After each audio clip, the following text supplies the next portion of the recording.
Hello, I'm Jim Clark, President of the North Caroliniana Society.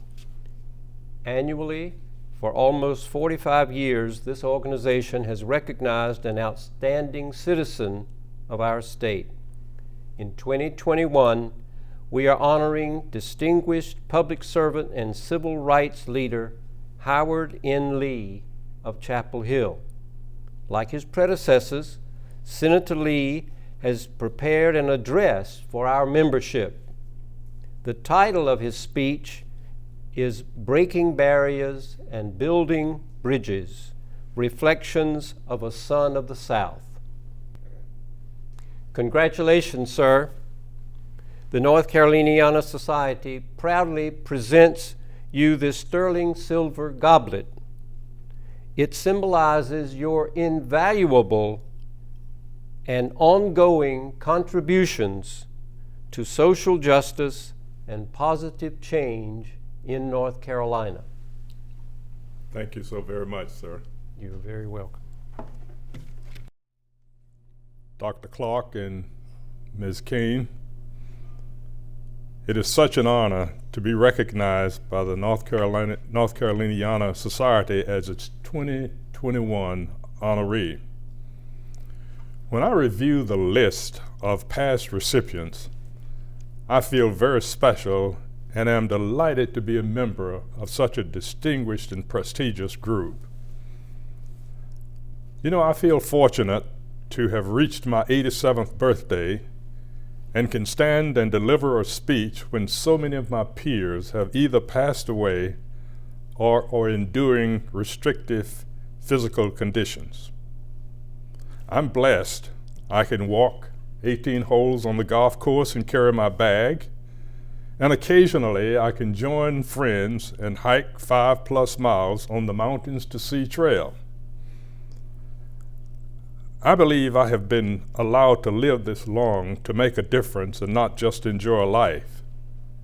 For that reason, and for other reasons, I have dedicated my life to public service, spending much of my time working to inspire and motivate people, especially young people. My life has been laser focused on breaking barriers that divide us, building bridges that I hope will unite us, and ultimately making history that might inspire future generations. Growing up in the South and living on a sharecropper farm in a small community of Lithonia, Georgia, my life was a struggle and extreme prejudice, segregation.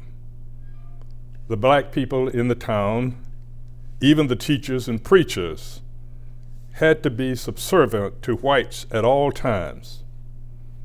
I grew up cautious of white people, but did not avoid being around them as much as I possibly could to better understand them and have them understand me. I knew it was not normal or acceptable for black boys and white boys to be openly friendly. Yet, one of my first best friends was a white boy named Lukey. From age 12 to age 15, we spent countless hours exchanging comic books and reading comic books and dreaming about our future and just simply hanging out together. But as always, the chickens eventually come home to roost. Our friendship ended when, at age 15, his father forbade us to associate and forbade him to be a friend with me and to interact with me in any way. After that, we were never connected again. That early experience in my life was a major disappointment that made me feel both resentful and revengeful. I was fortunate to have two loving and caring parents and grandparents who set wonderful examples for how to survive the dangers of the South. Since it was not uncommon for black people to be routinely killed or beaten, I was often tempted to lash out and challenge the system, but understood clearly what the limitations had to be and to take caution.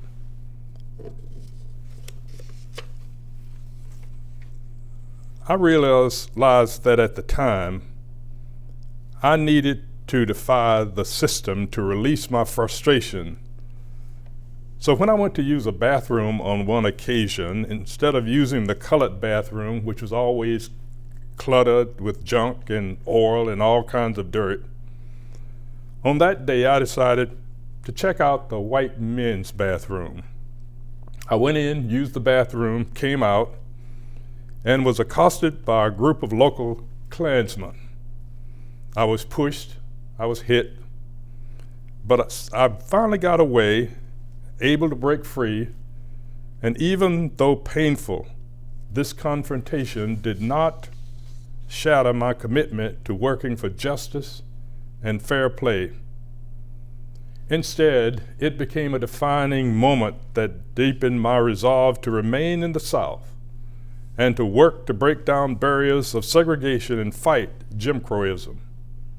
However, more importantly, I realized to work on controlling my emotions and never allowing anger to drive my actions again was extremely important. The most important commitment I made at that time was to work hard at building bridges, relating to people, and finding ways to create a peaceful environment in which everybody could exist. I graduated from a segregated high school in 1953 where we had only used textbooks, used chairs, used dilapidated furniture. All of this was handed down from the white school. The one advantage we had, though, and the most important one, is that we had great, dedicated teachers. But in the 10th grade, I became very disappointed in school and started considering the possibilities of dropping out. I shared this thought with one of my teachers, who was not amused at the prospect, and she responded by saying, "I can't promise you that you will ever have an opportunity when you grow up.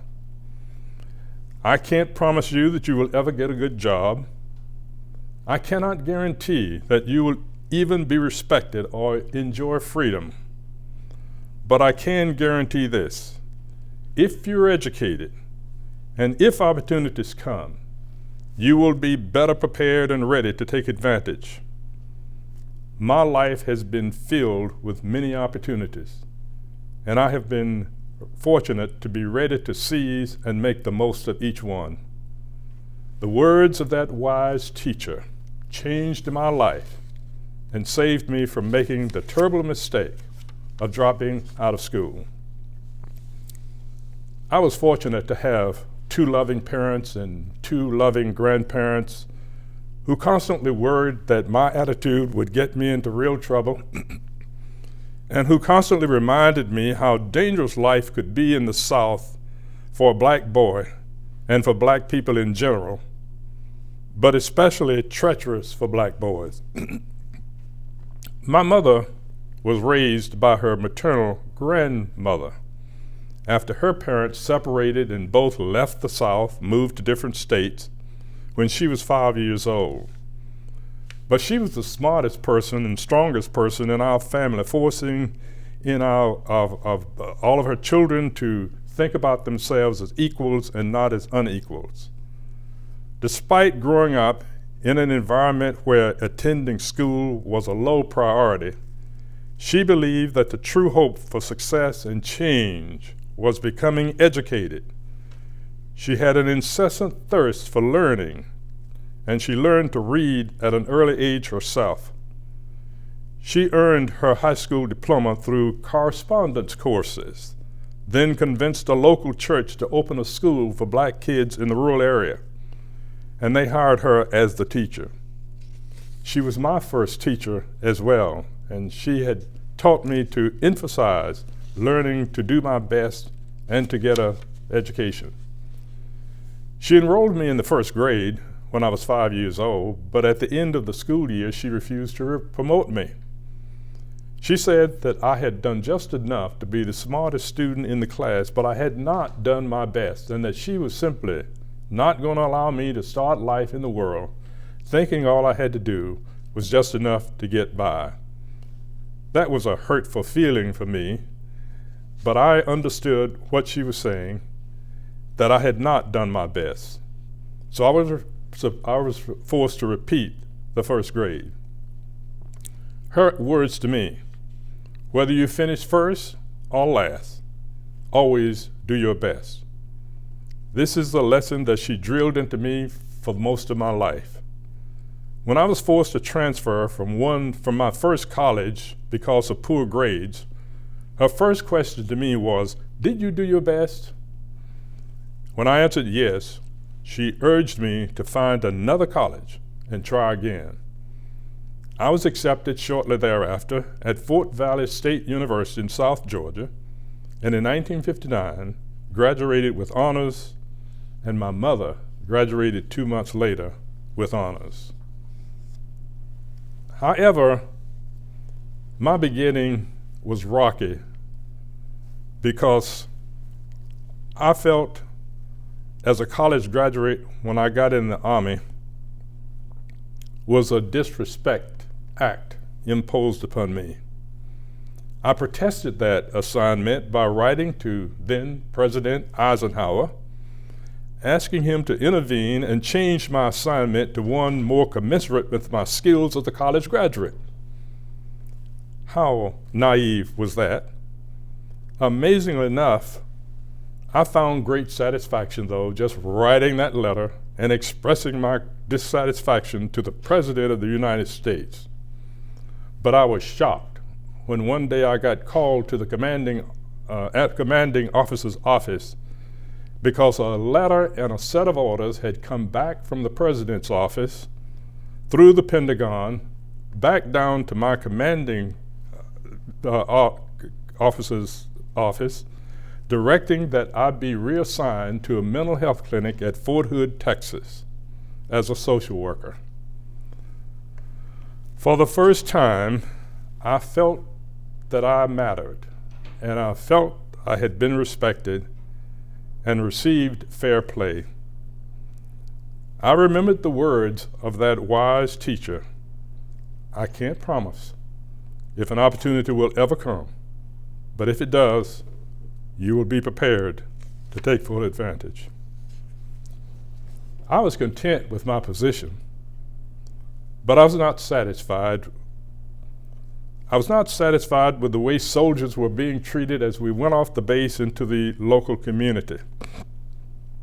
Every time I walked off the base of the military compound, the military people were treated, soldiers were treated as just disrespectful.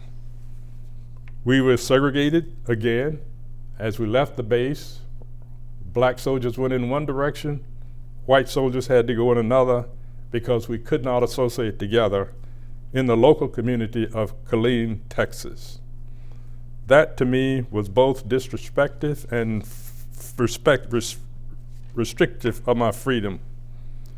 When I complained to my superiors about the treatment off base, the response was always, "Then stay on the base and be happy." The point is, I was happy, but I was not satisfied. One Saturday morning, I decided to test the community attitude. I walked into a local drugstore, asked for a cup of coffee, and was refused. I immediately returned to base and convinced a group of 12 soldiers to join me to hold a sit-in at that drugstore. To my surprise, the military police found out about this and marched all of us into the office of the commanding general. I'd never met a general before in my life, so this was a pleasure, I thought. The general chastised me for being disruptive and especially for writing to the President of the United States, resulting in a change of assignment, and that I'd gotten away with that and I should be satisfied.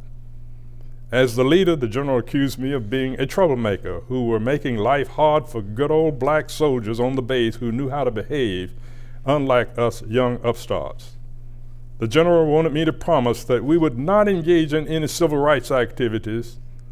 I indicated respectfully that I could not keep such a commitment.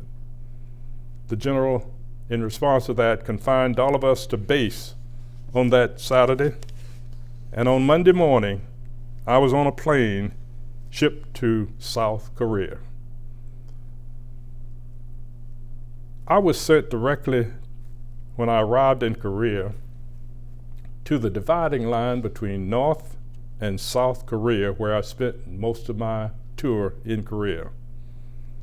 My reputation as a disruptor, of course, had preceded me, and I was therefore warned that if I wrote another letter to the president, I could be court-martialed. Fortunately, a black captain came to my rescue by requesting I become a clerk in his office. The black captain had a very long talk with me about surviving in the Army.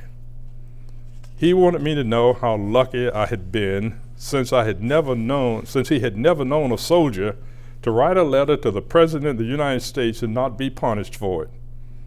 He pointed out that it's important to pick the right fight at the right time and never fight alone. I left that meeting with a better sense of how to make friends and ultimately influence the leading officers in the military. I had decided to stop challenging the status quo from that point on, settle down, serve my time, and return home to fight another day. As company clerk, I was charged with making sure there was positive relationships and interaction among the troops. It was tough trying to create harmony between black and white, Latino and Korean soldiers. This challenge tested my resolve and prepared me for returning to civilian life, where I would be tested by divisiveness. One day, after leaving the Army, I accepted a juvenile probation officer's position in Savannah, Georgia. I arrived at the early onset of daily civil rights demonstrations, which were still going on, led by Dr. King and a number of other people. I got married and settled in to raise a family. I began advocating for resources to support students, especially black youth. Several black leaders, especially two professional older black women, became my mentors and arranged for opportunities for me to meet both black and white influential people. Through their intervention, I was able to connect with a very wealthy and powerful white couple, Lillian and Frank Spencer. One day, I had a call from Frank Spencer inviting my wife, whose name was Lillian, and me to an invitation-only event at the Savannah Public Library to hear a speech by his good friend, Dr. Frank Porter Graham, former president of the University of North Carolina.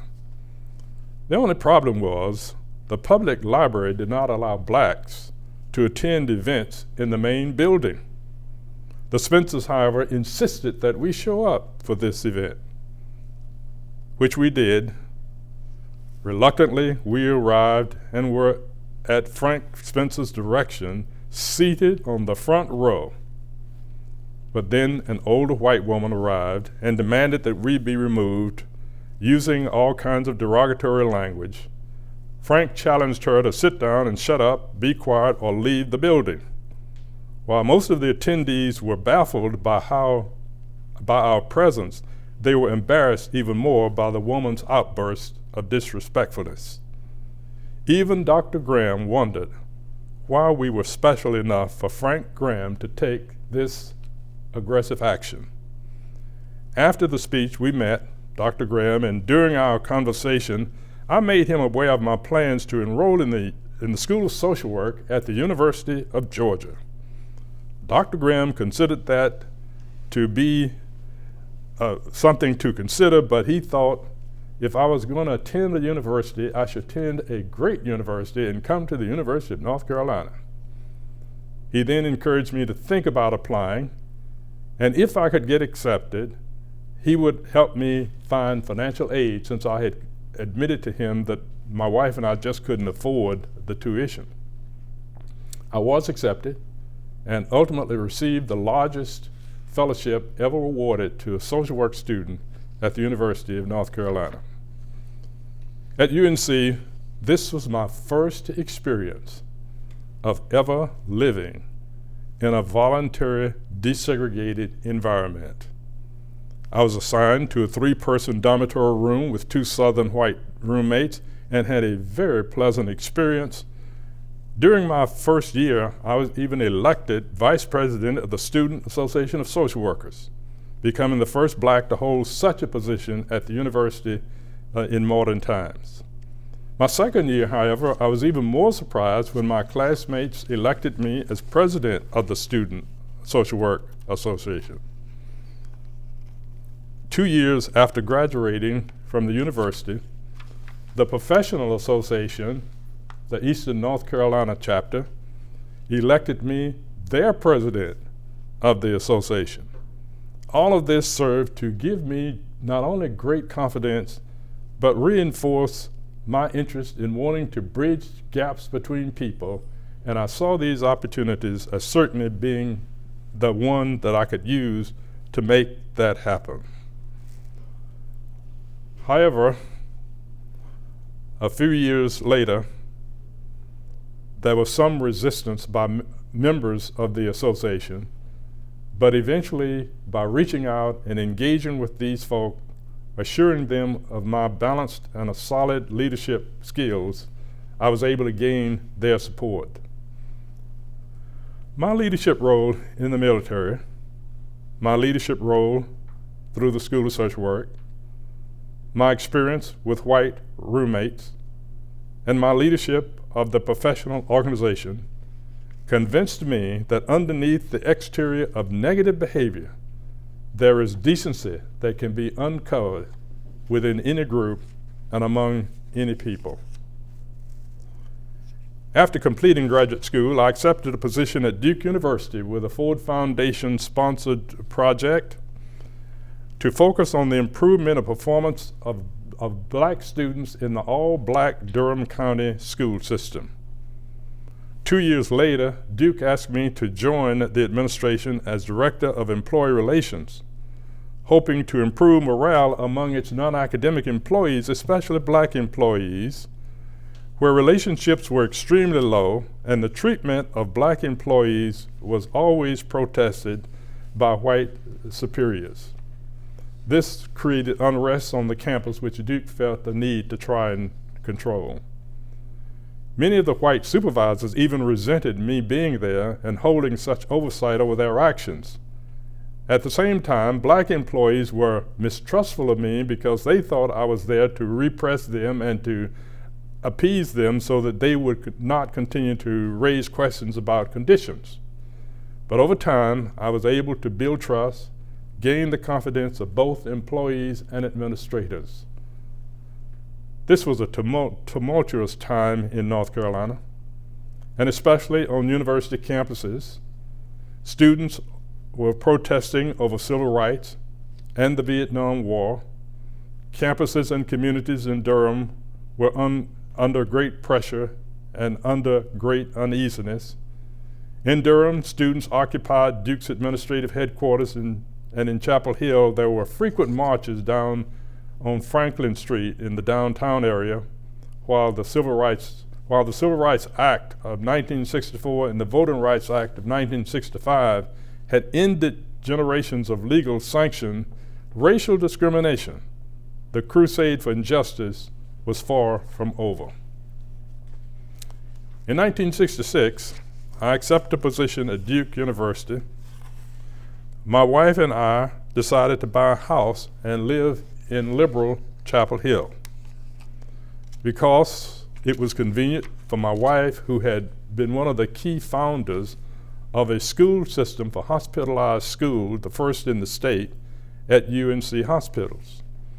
Of course, Chapel Hill's liberal image and reputations made the decision easy. We could live in Chapel Hill, buy a house, and not have any problems.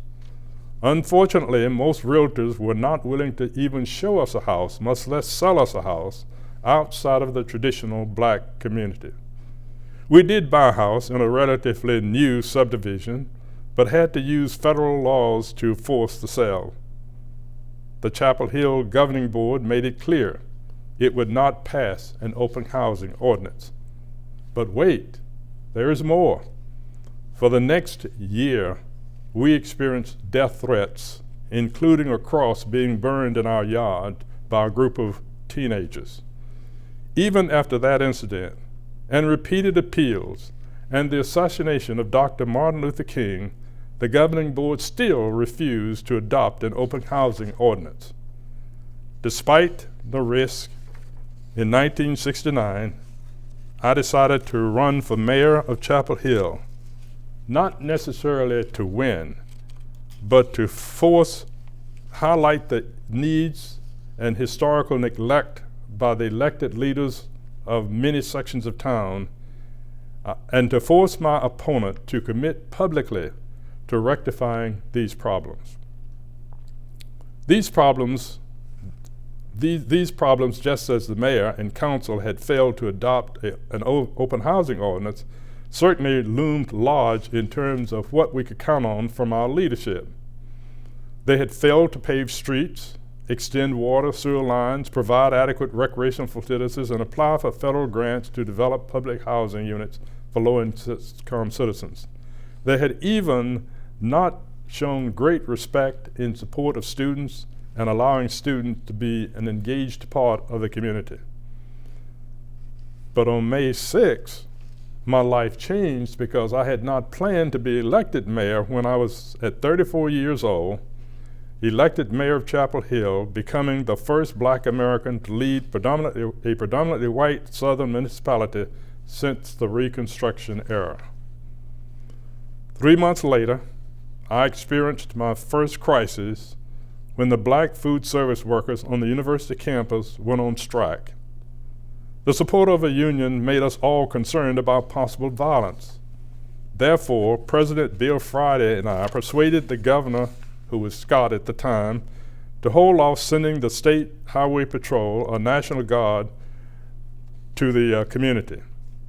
The two of us spent almost a month around the clock engaging with the workers and urging the food service contractor to negotiate a fair and equitable settlement on behalf of the workers to no avail. After 30 days, we reached a peaceable settlement, giving the workers an increase in wages. From that day forward, Bill Friday and I became close friends and a mentor, and he was a mentor during my term as mayor of Chapel Hill.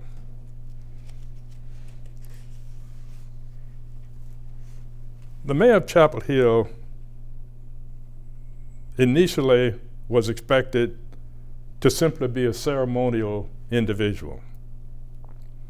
A few older residents were concerned that I, at my early stages, were pushing too hard, and that I made too many promises that would change Chapel Hill. So I had a tough time really trying to reach out, engage, and get people to feel more comfortable with me as mayor of Chapel Hill. The Black community also had its suspicion that as mayor, I would probably make things a lot worse for them and not necessarily move things toward a more positive area. But then there were also those who thought I was not aggressive enough. Like an older Black woman who came to my office a month after I was there and sat down and said, "Mr. Mayor, you've been in office now for 30 days and that street in front of my house is still not paved." That street was paved within 6 months when we were able to get the funds. Unfortunately, there were those who thought that I was trying to take over Chapel Hill, and as a result, found difficulty working with the person who was city manager at the time. The manager just simply refused to carry out certain directives, and I had to persuade the board to fire him a year after I was in office. That put me back a bit in having to assure people that I was not trying to become an imperial mayor. At the end of my term, I had kept all my promises. The most important thing I think I had done was to bridge gaps between the town of Chapel Hill and the University of North Carolina, which were rocky from time to time. I felt that I had bridged the gap between the communities in Chapel Hill. I had worked hard to try and engage with Carrboro, which was a town that Chapel Hill was always accused of disrespecting. And I felt very good about having started a public bus system, increased the units of public housing, and even went as far as to try and change the way in which policing was implemented in Chapel Hill by placing social workers for the first time and becoming the only community to have social workers in the police department to deal with domestic and weekend problems. That unit, I am very proud to say today, has grown to be one of the largest and most effective, what is called the crisis units, in police departments across North Carolina and in Chapel Hill. I did gain the confidence of the police by increasing police and fire salaries. And I'm proud of the fact that we were able to construct the first municipal building in Chapel Hill. When I left office in 1975, I had fulfilled all of those promises that I had made. A national magazine called Ebony wrote an article about me as the mayor who kept his promises. And I felt vindicated that at least I had learned some tough lessons early on growing up in the South, which prepared me to really look beyond just people's skin color and philosophies, and to make every effort to engage around common ground. I think that was proven in the end, because when I was elected mayor, it was about 52% of the vote. The second year, about 69% of the vote.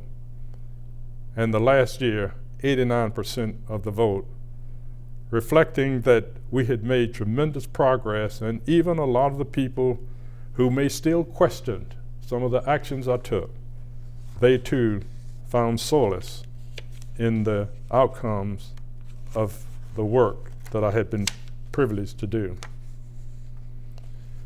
I went on, and after the distinguished career as mayor, and during the time I decided to run for Congress. That was 1972. Because Chapel Hill had been trying for the longest to get a member of the Orange County Board of Commissioners. It ended up that we failed every time until 1972, when I ran for Congress and generated enough votes in Orange County to elect the first woman and the first black person to sit on the board of the county commissioners. In 1976, I ran for lieutenant governor, and most people thought it was a joke. Why would I want to think that I could go out and run for lieutenant governor in North Carolina and get elected? I didn't think I could get elected, but I wanted to try it anyway. And so I did. Out of 8 candidates running, I was expected to come in last. Instead, I came in first. I did lose in a second primary runoff because, again, racism raised its ugly head in the campaign when my opponent, former Speaker of the House, decided to use it in his campaign. But it probably was the best outcome.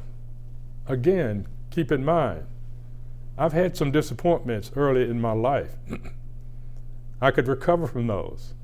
I was disappointed when I walked out of that white men's bathroom and got accosted by a Klansman. I was disappointed when I went in the military service I was even disappointed when I couldn't make the grades at my first college and had to transfer.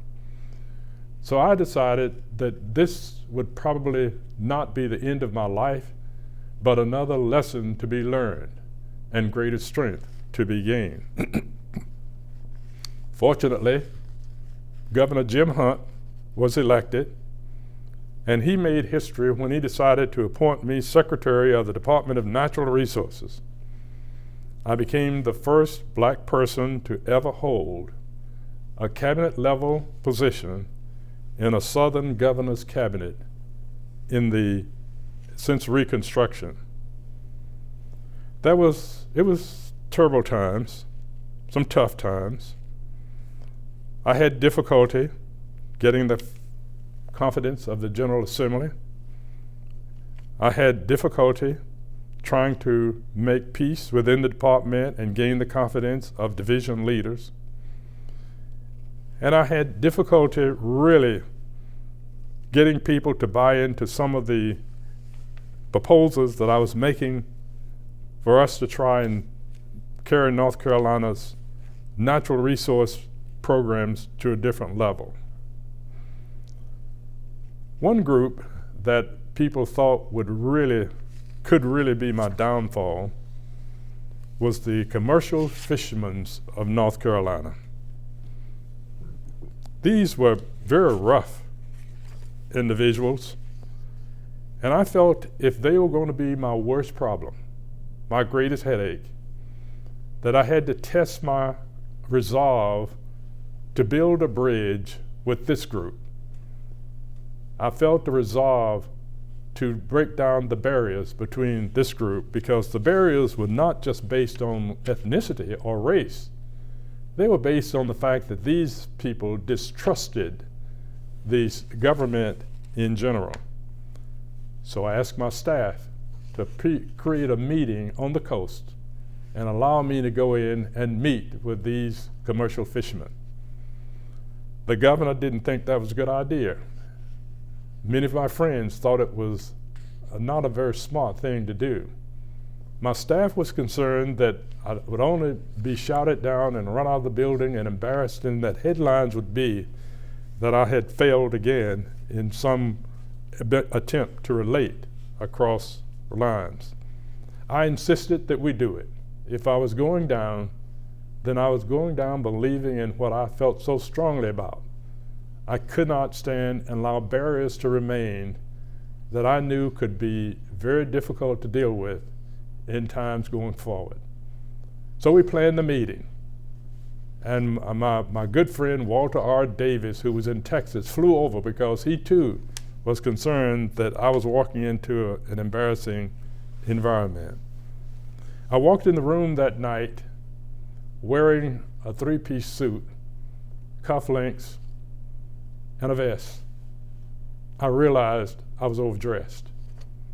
I took off my coat, took off the vest, took off my cufflinks, rolled up my sleeves, and spoke for 15 minutes, sharing with these people how we together could make a difference in their lives and in developing our fishing industry to a point of respectability. I laid out my plans, and I promised them that with their support, we could increase the market share for their fishing, and I would always be available as secretary to listen to their concerns and be able to work together to resolve most of their problems. When I finished, I got a standing ovation. I also had a relationship that budded at that time. And for the rest of my term, one of the most cooperative and supportive groups were the marine fishery, the commercial fishermen on the coast of North Carolina.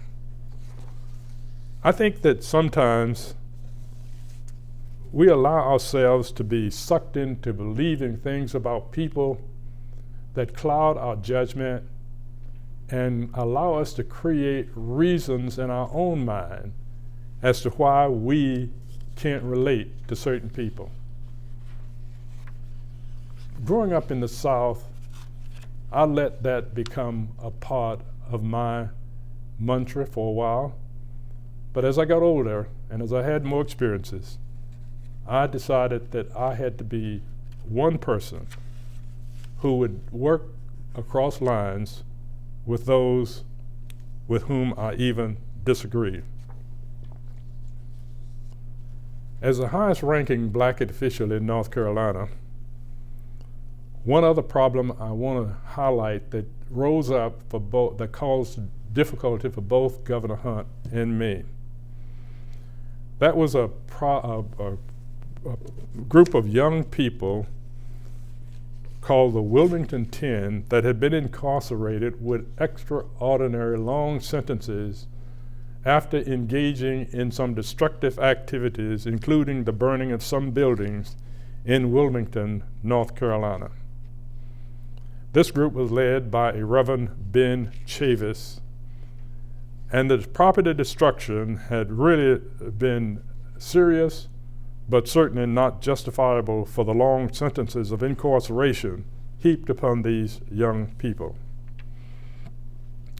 Black leaders across the state were demanding that Governor Hunt do something about it. And Governor Hunt's staff and I met time and time again. We couldn't agree on what action he should take.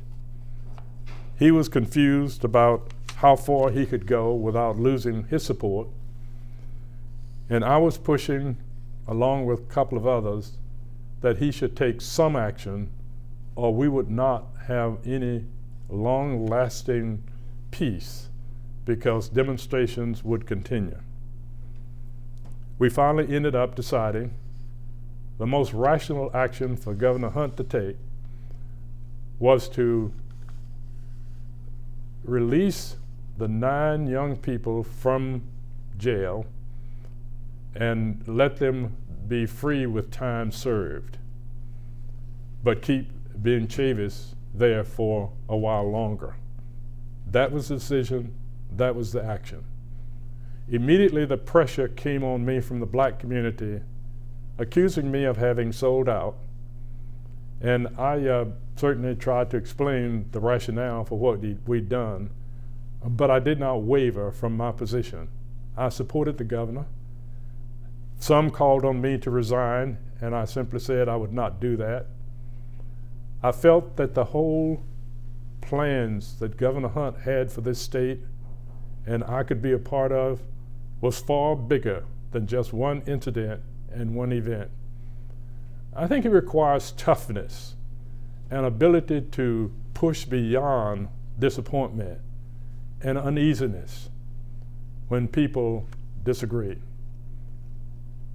I survived that, and at the end, people came around. Even Ben Chavis and I became good friends. I feel blessed to have served 13 years in the North Carolina Senate, where I switched my commitment to work on education and have spent most of my time engaged in pushing for better school systems, better educational opportunities, and equal educational opportunities for all kids. I was shocked when I lost my Senate race after 13 years in 2004.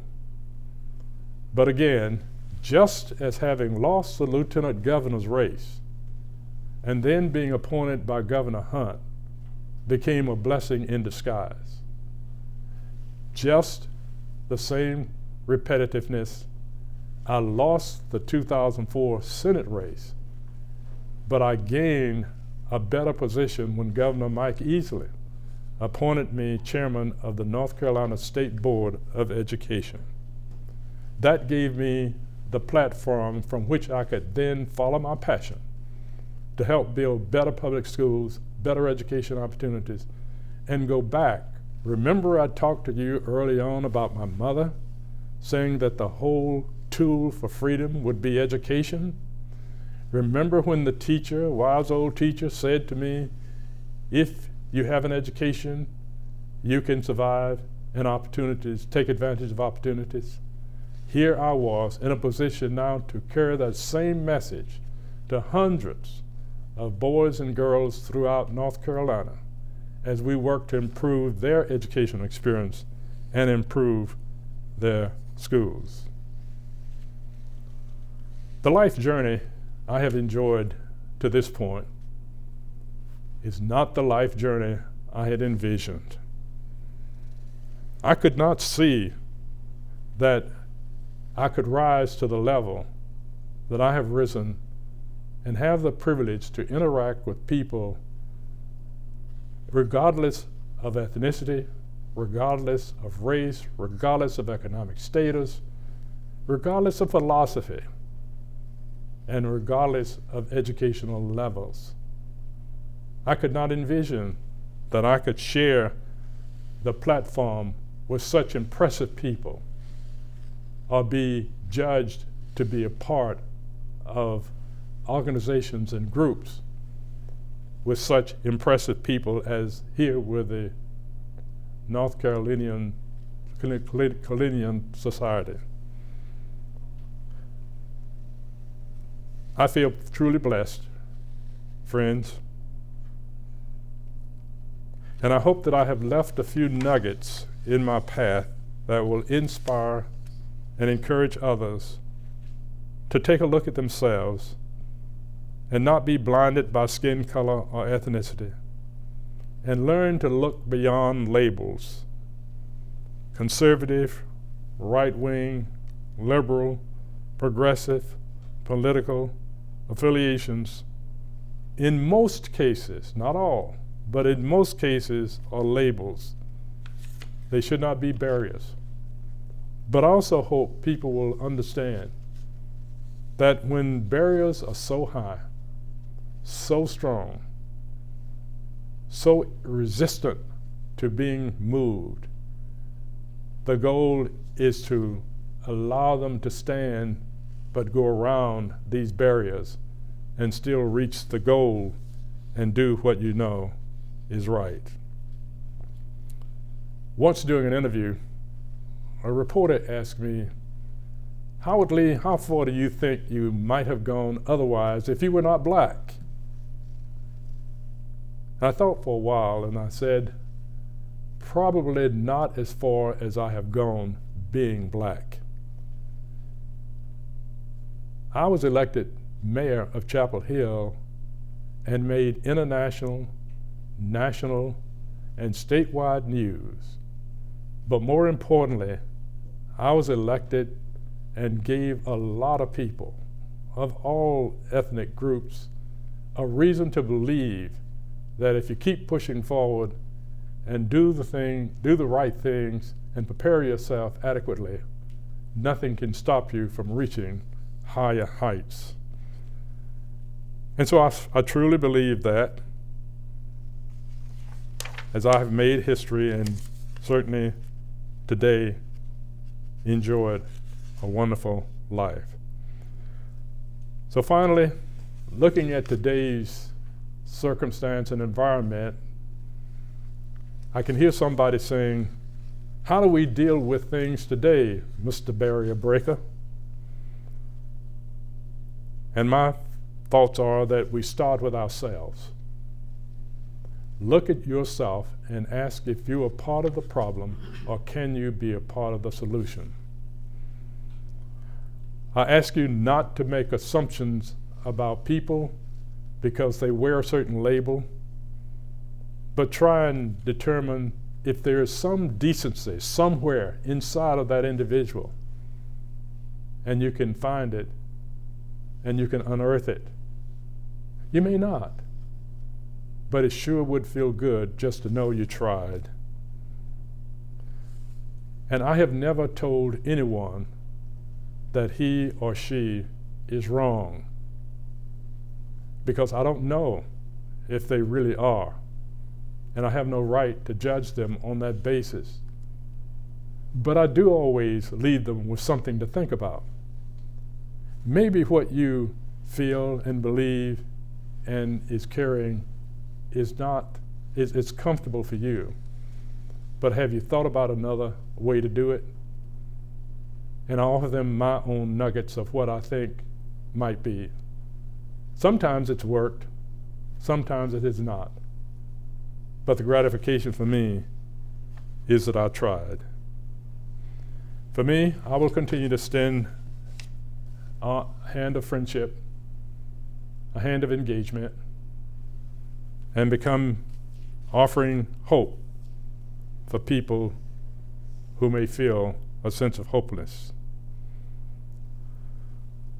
During the little time I have left on this earth, I hope to keep trying to break more barriers, to build stronger bridges, maybe make a little more history, but try to turn stumbling blocks into stepping stones.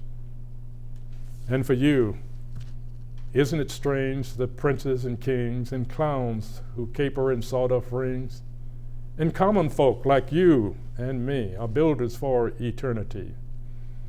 Each is given a bag of tools, a shapeless mass, a book of rules, and each may build as life is long, stumbling blocks or stepping stones. I, my friends, have chosen stepping stones.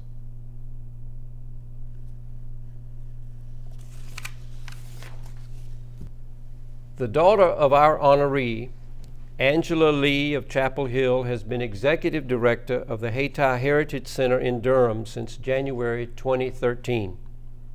This 501c3 nonprofit organization is preserving and advancing the heritage and culture of historic Hayti and the African American experience through programs that benefit the broader local, national, and global community.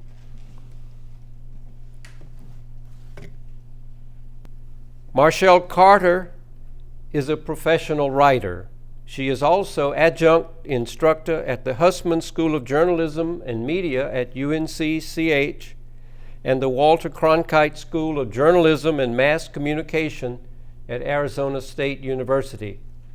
She met Howard Lee through an exchange of letters in 1971 when she was a fourth grader at Estes Hills Elementary School in Chapel Hill, where he was the mayor. Valerie Fouché once served in the North Carolina House of Representatives and is now a member of the Senate, having served there since 2013. Currently, she is chair of the North Carolina Senate Democratic Caucus, state director of the National Foundation of Women Legislators, and chair of the North Carolina Black Alliance. A longtime resident of Orange County, she has known Howard Lee since shortly after he moved his family to Chapel Hill. Greetings to Mrs. Kane and to the North Caroliniana Society. I'm Angela Lee. It gives me joy to be here today sharing remarks about a remarkable human being who also is my dad. I'm glad that he is a 2021 Society Award recipient. I could recite a litany of Howard Lee's political accomplishments as a mayor, as a state senator, as a member of former Governor Hunt's cabinet, and so on. I could speak about his long-standing commitment to education in the public schools and on the university level. I could tell you about honors he's received, of which you might not even be aware, including having a street named in his honor on the campus of Fort Valley State, his college alma mater. Yes, I could go on. I could take my allotted time today speaking about all of those things. However, I want to share some thoughts and reflections about the man who has meant so much to me and who has had such an influence on my life. The artist. My dad was an amateur photographer, and as a little girl, I loved sharing his makeshift darkroom in our small Savannah home and watching the images he developed come to life. He captured individual family members, pets, streetscapes, all of which helped preserve stories and lasting memories.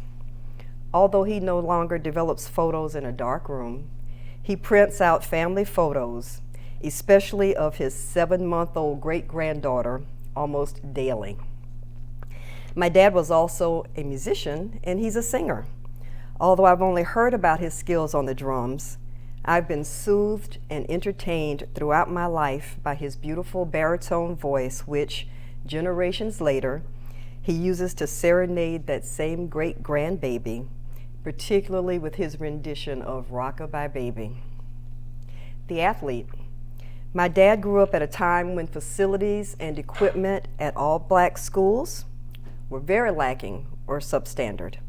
Nonetheless, he participated in sports and was always very active. He passed that love of physical fitness to his children. My dad loved tennis, and we all played with him. Although my brother and I never embraced his love of golf, our sister did, much to our dad's satisfaction. He still plays golf, preferring to walk rather than ride a cart. My dad never ceases to amaze us, so we have to work really hard to keep up with him. My brother runs, my sister teaches spinning and works out, I train, and I'm a member of my daughter's Krav Maga self-defense studio. But my dad hikes. He hikes. We have to work really hard to keep up with this man, so I've hiked once, but I did join the Mountains to Sea Trail to support his love of hiking and to support the trails. And I do plan to do some more hiking at some point. The writer and orator. My dad has delivered hundreds, if not thousands, of speeches, having written them himself. He's penned articles and he's written poetry. His autobiography captures experiences and memories that were documented throughout the years on notepads, on a typewriter, and on a computer. My dad, the writer, is also an excellent orator whom I've watched in awe as he's captivated audiences and individuals on stages, from pulpits, and in many public and private settings. His family recollections when we all gather are especially memorable. The chef. I come from a family of amazing cooks. I am not one of them. My mom's a great cook, and she bakes the absolute best carrot cake on the planet. But my dad has a couple of signature creations that really should be marketed. His made-from-scratch waffle mix is so good. He gets requests from family in Atlanta, and he now knows to make enough batter to freeze a couple of containers for me to bring home and enjoy. Honestly, his waffles are so light it's almost like eating air, but tasty. His salmon cakes are noteworthy as well, and he has a few other dishes that make one's mouth water. Howard Lee is most deserving of this honor, given his professional accomplishments and his contributions of service to the state of North Carolina. I remember Chapel Hill before buses. I remember the expansion of the North Carolina Zoo to include the African exhibit, and when a Mountain to Sea hiking trail was just an idea. I also remember my parents standing up for fairness and equality and fighting against discrimination.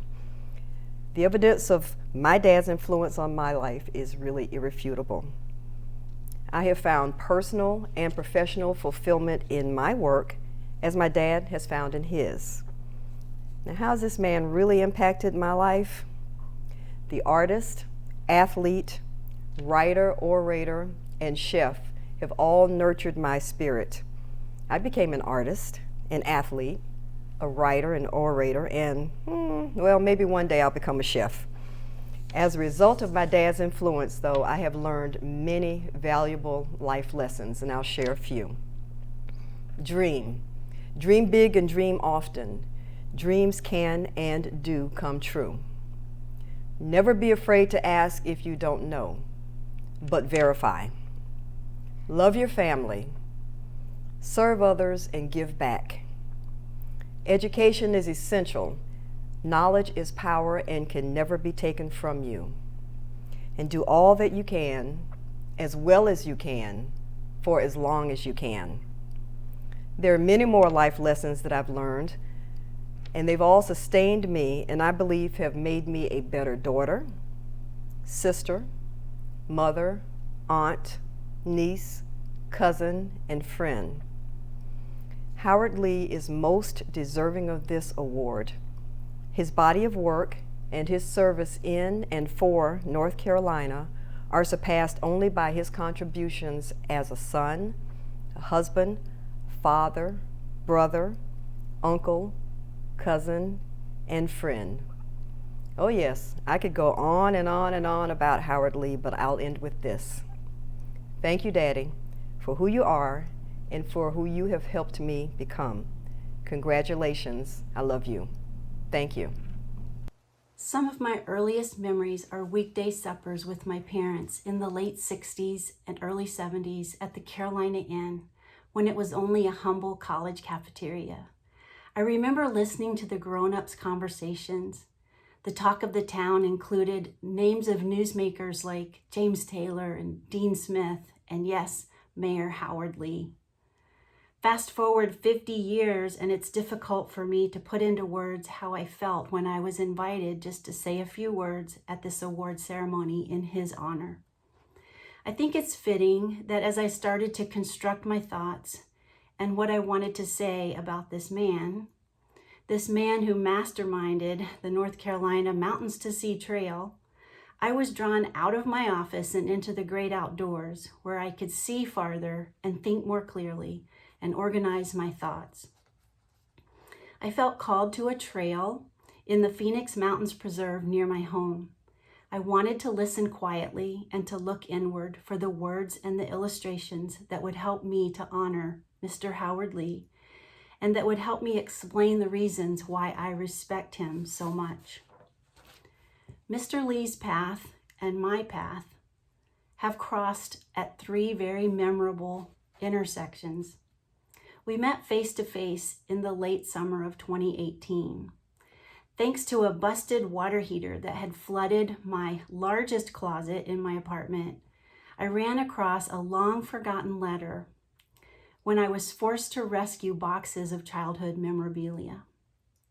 I smiled as I ran my fingertips across the embossed seal on that yellowed Town of Chapel Hill's official letterhead. It was dated December 6, 1971. The 47-year-old letter was signed by Howard N. Lee, mayor of 27514, Chapel Hill's only zip code at that time. He had taken the time to respond to me, a 9-year-old 4th grader at Estes Hills Elementary School. A few months after finding this keepsake, I received a call from Jessica Stringer, the editor of Chapel Hill magazine.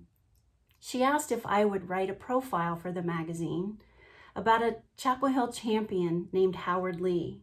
She asked if I knew him or if I had heard of him. I couldn't believe the timing of that opportunity.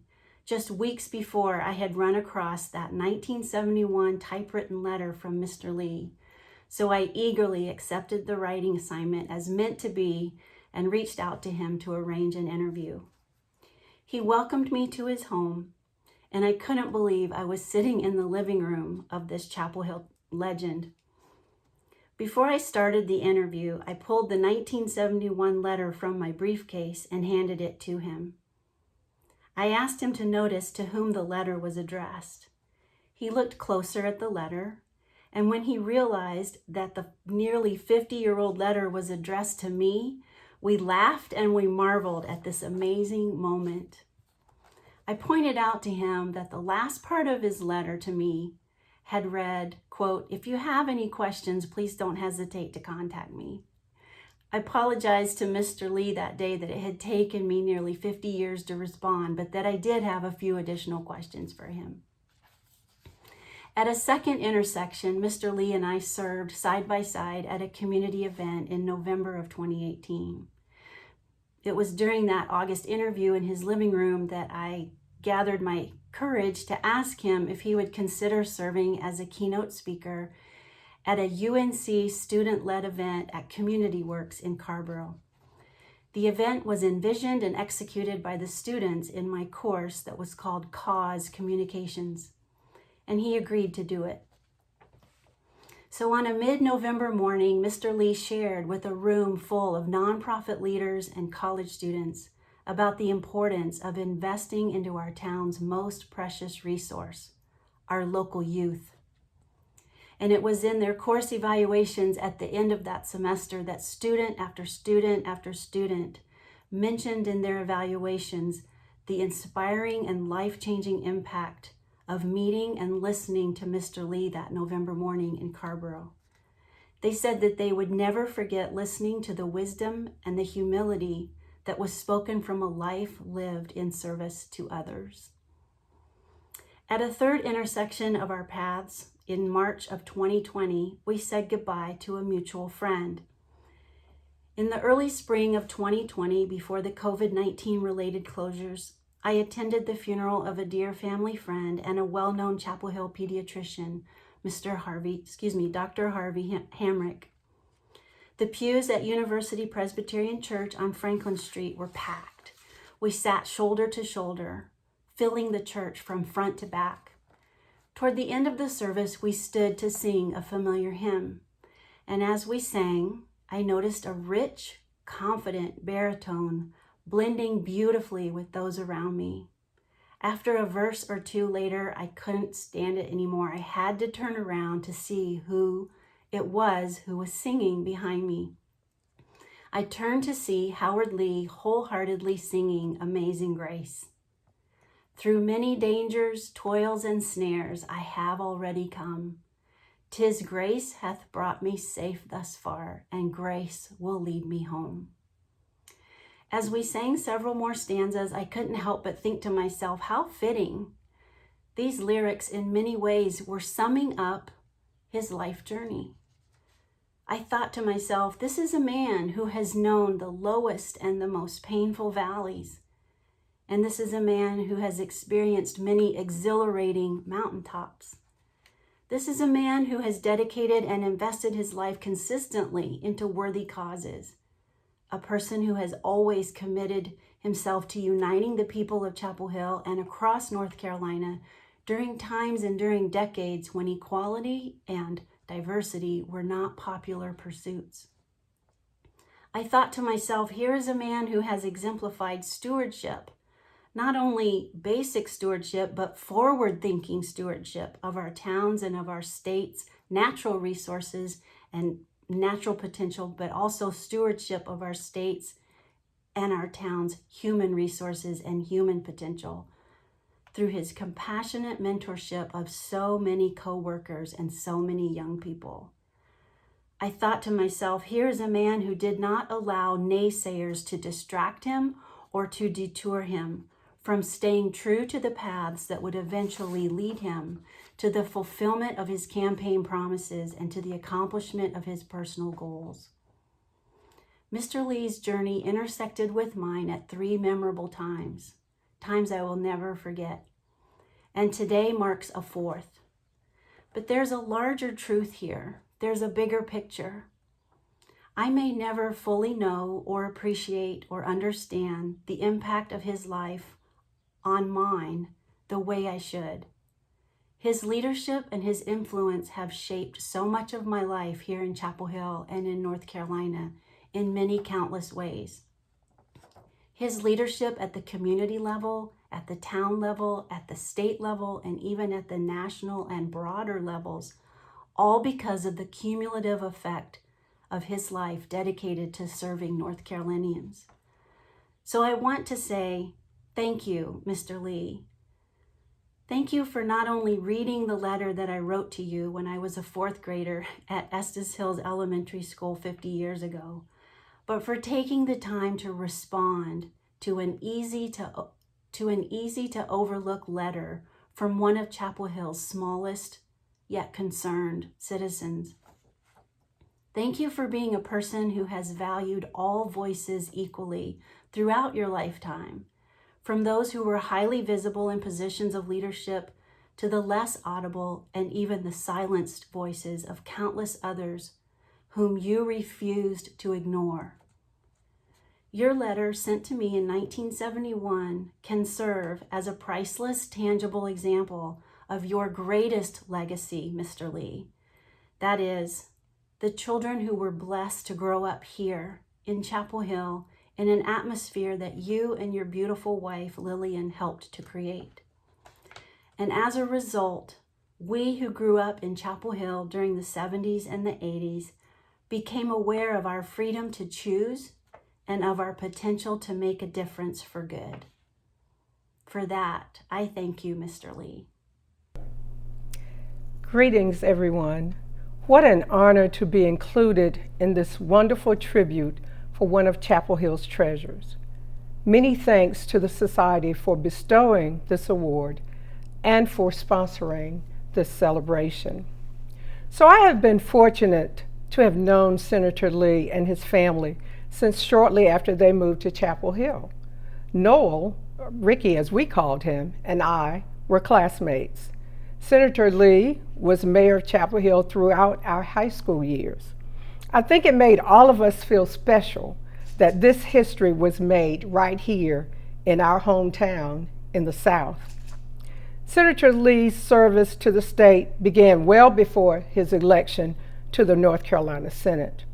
From 1977 through 1981, he served as Secretary of the Department of Natural Resources and Community Development, a cabinet-level position in the Governor Hunt's administration.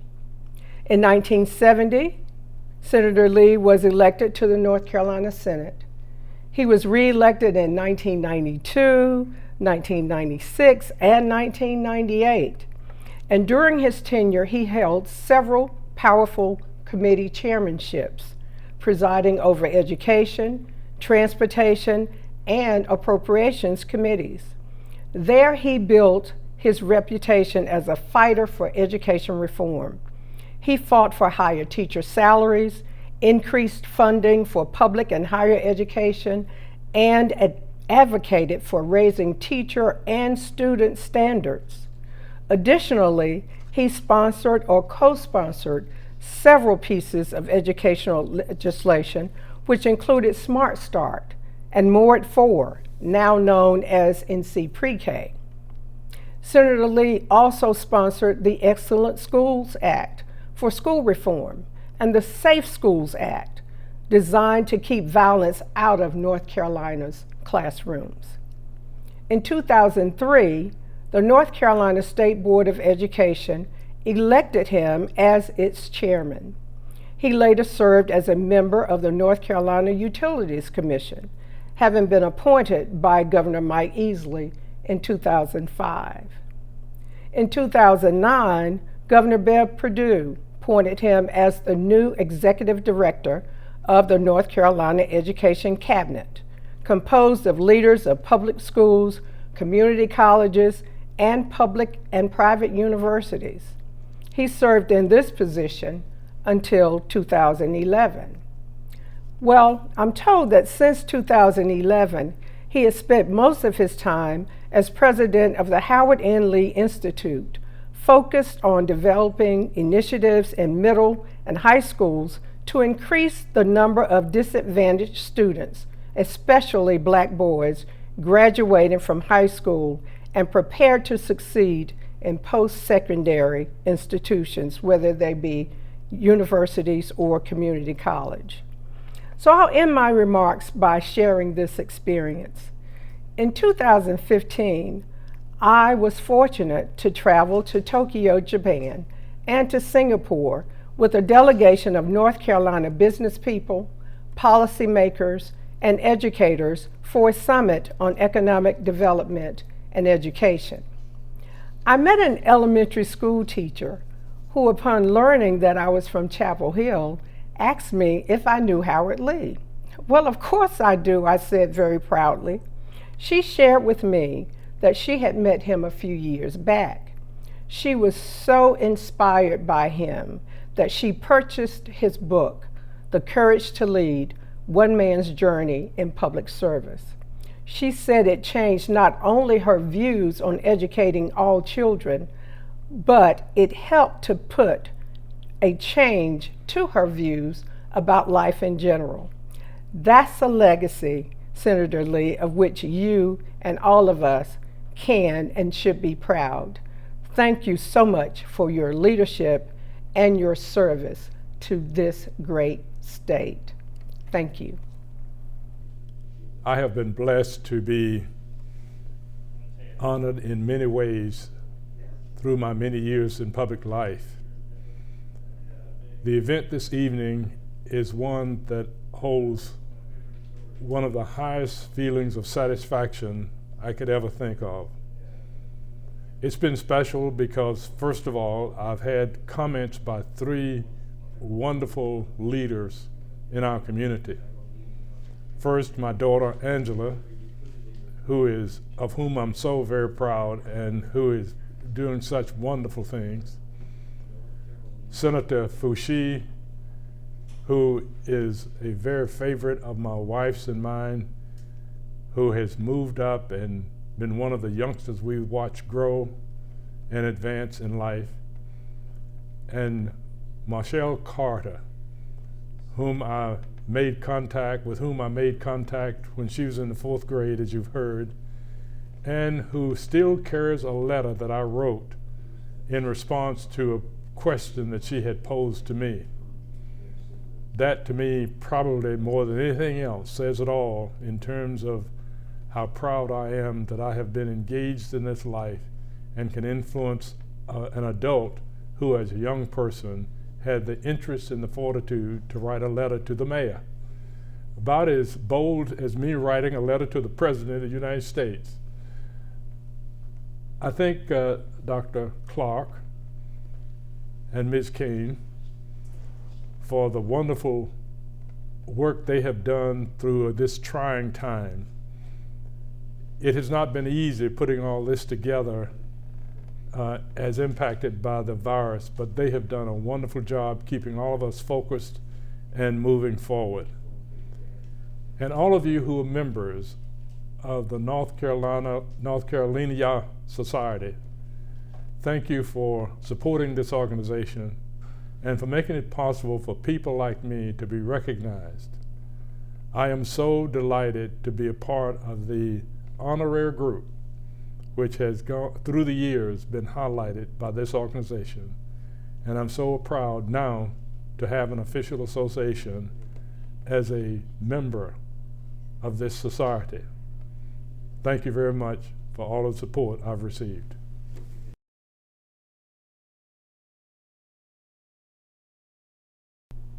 David Menconi is winner of the Society's 2020 Book Award. Danny Romaine Powell chaired the selection committee and wrote the following citation. Each year since 2003, the North Caroliniana Society has presented an award for the book published during the previous year that captures the essence of North Carolina by contributing powerfully to an understanding of the state. Competition for this award is always keen. This year was no exception. Once again, as in the preceding year, the committee was obliged to meet not in person but by email and by phone to discuss the handful of nominated books. It became quickly apparent to the committee, Jeff Crow, Michael Hill, and Danny Powell, that David Menconi's Step It Up and Go, the story of North Carolina popular music from Blind Boy Fuller to Doc Watson to Nina Simone and Superchunk, was an overriding favorite.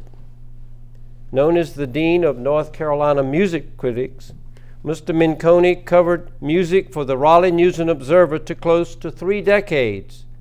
He knows his stuff. Where else would you learn that as a child in Chapel Hill, singer James Taylor fashioned flutes from pieces of his family's garden hose? Or that in 2014, the Avett brothers sang Amazing Grace at Arthur Smith's funeral. In a low-key but authoritative style, Mr. Menconi begins with the music from the 1920s that grew out of the Piedmont's mill towns, and he brings us to the present. Along the way, we meet Elizabeth Cotton, born in 1893 in an area that's now Carborough, who wrote Freight Train as a teenager, inspired by the passing trains near her house. And blues guitarist Etta Baker of Morganton, whose acoustic guitar played old-time blues as true as Mr. Menconi says he'd ever heard, each note hanging in the air like humidity. And cotton mill worker turned recording artist Charlie Poole, about whom Mr. Menconi writes, "If Bill Monroe is father of bluegrass, Charlie Poole is at the very least its drunk great uncle.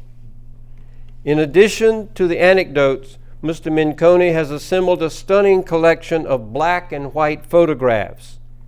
So congratulations, David Menconi, and thank you. You have given our state an invaluable and enduring gift, one that will inform, delight, and entertain for decades. Congratulations, David. I came to North Carolina about 30 years ago, not knowing a soul, to take the music writer job at the Raleigh News and Observer. And a very vivid memory of my early days here was turning on the radio in the car one night and hearing one of Raleigh's rock stations playing that old 1970s warhorse, Lynyrd Skynyrd's Freebird. I lunged for the dial, as I always do when that one comes on, and switched over to Raleigh's other big commercial rock station, which, as it happened, was also playing, yes, Freebird. The only thing to do was head for the left side of the dial, where the college and public stations dwell, and that proved to be where I hung out most of the time. And as I did, I came to discover that North Carolina is a state with an amazing musical past, present, and future. I was already familiar with some of the broad brush highlights, Doc and Earl, but North Carolina music was always surprising me. Oh, Nina Simone is from here? Wow. John Coltrane too? And Link Ray, Libba Cotton, Let's Active, Andy Griffith, and half of James Brown's best band? There were lots of other people, places, and things to learn about, more obscure but no less vital. Like Charlie Poole, a pre-bluegrass string band legend from the Roaring '20s. The Five Royales, R&B pioneers from Winston-Salem. And UNC alumnus Orville Campbell's very quirky label here in Chapel Hill, Colonial Records. I was fortunate to work for 28 years at a newspaper that valued storytelling and history. So I was permitted to roam the state to document a lot of what I learned. And at a certain point, all this wonderful music and history started to seem like one big, interconnected story worthy of a book. Turning that into this book, Step It Up and Go, was a challenge, a long haul spanning many years. It was a true labor of love, and I needed help from a long list of enablers, starting with the folks at UNC Press. I would also like to extend gratitude to Suzanne Brown, who hired me at the News and Observer way back when and was my editor and guide for many years. To my best friend and fellow soldier in the writing wars, Scott Hewler. Kindness Ninja Joe Newberry, and other sounding board spirit guides for expert and invaluable advice. And finally to my wife, Martha Burns, who has always been patient and gracious when I'm on the book writing grind. Thanks to all of them, and also to the North Caroliniana Society for this award, which feels like a marvelous acknowledgement of all the work that went into Step It Up and Go. I am honored and thrilled. Thank you.